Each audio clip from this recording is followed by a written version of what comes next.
Hindi naman si dating Pangulong Rodrigo Duterte ang nagsasabi na magiging Ninoy siya, Aquino. Ang nagsabi nun ako. VP Sara binasag ni De Lima. Drama lang di umano ang pagkumpara ng bise kina Duterte at Ninoy Aquino. Vice President Sara agad inalmahan ang sinabi ni De Lima at agad ipinaliwanag ang ibig niyang tukuyin. Drama lang kung ilarawan ni dating Senator Leila De Lima ang pahayag ni Vice President Sara Duterte patungkol sa kanyang amang si former President Rodrigo Duterte. Sinupalpal ng dating senadora ang sinabi ni VP Sara na baka raw matulad ang ama niyang nakakulong ngayon sa detention facility ng International Criminal Court, ICC, sa the Netherlands. Kay dating Senador Ninoy Aquino, ayon kay De Lima, kung ano-ano na ang pinalalabas ng kampo ni Duterte upang makatakas ito sa kanyang mga pananagutan sa batas. Sa kanyang social media, ipinagdiinan ni De Lima na ibang-iba ang sitwasyon ng tatay ni Chris Aquino at ng yumaong Pangulong Noynoy Aquino sa nangyayari ngayon kay Duterte. Ninoy Aquino returned to the Philippines knowing it could cost him his life.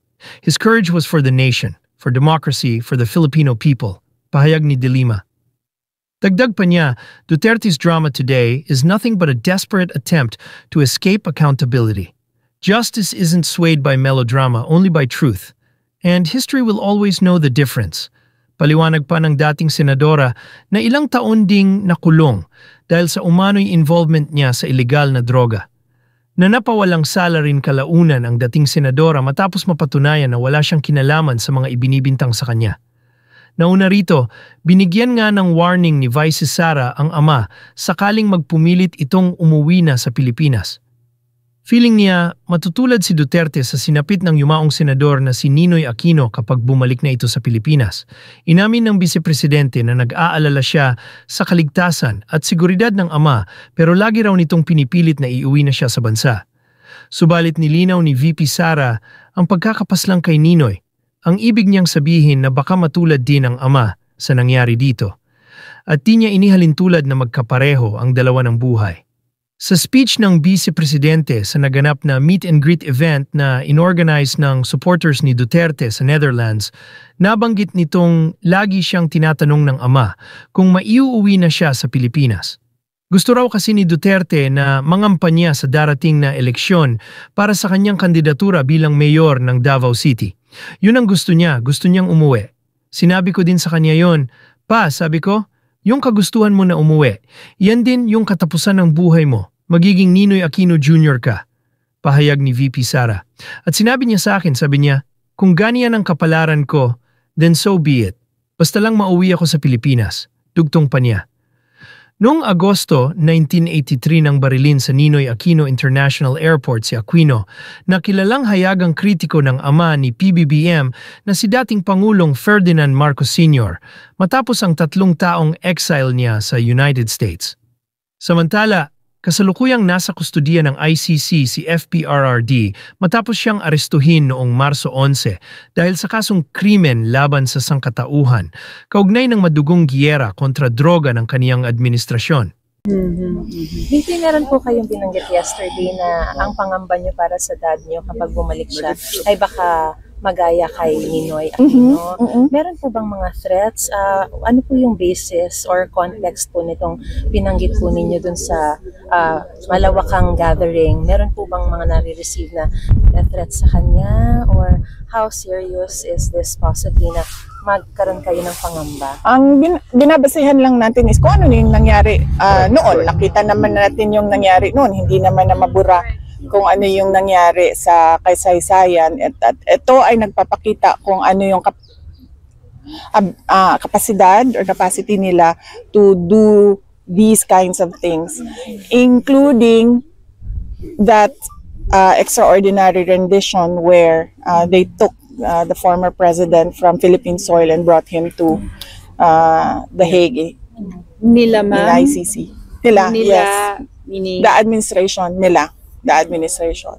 Oo. May reaction niya kasi yung reaction niya tayo sinasabi po nila na hindi raw po ganun yung sitwasyon, and as a matter of fact, ang dinescribe daw po dati ni former president ang sarili niya na kahalintulad ni Hitler and not Ninoy? Hindi naman si dating Pangulong Rodrigo Duterte ang nagsasabi na magiging Ninoy siya, Aquino.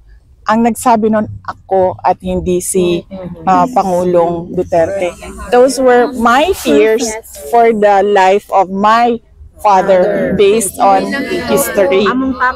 Let me be clear that President Duterte wants to go home.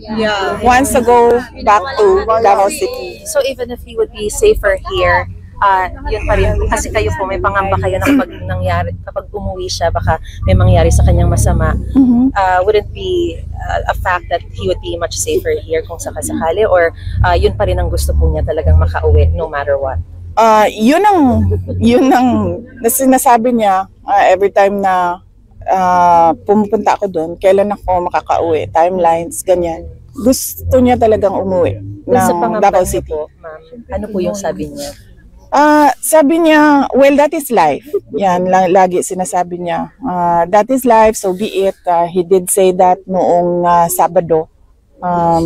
So, yun. Hindi naman niya pangamba yun. Kasi lagi naman niya sinasabi, alam niyo, matanda na ako, tapos na ako sa lahat ng kailangan ko gawin. Except that, sabi niya, I'm running for mayor and I want my term, this term, na matuloy na mag-mayor ng Davao City.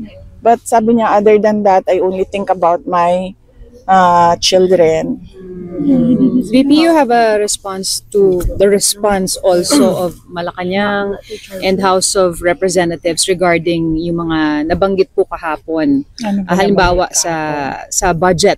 Parang sabi nila kung gusto ng transparency, parang mauna daw yung kampo ninyo to answer allegations.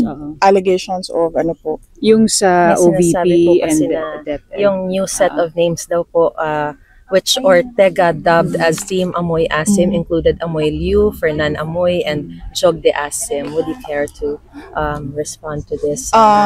Yes. Iba kasi yung, di ba, nag-file na sila ng impeachment sa akin. I suppose yan yun, no? Yung impeachment. Nag-file na sila ng impeachment sa akin and nandiyan na yan sa Senate. And well, they can say what they want to say. Pwede naman na nila yung sabihin.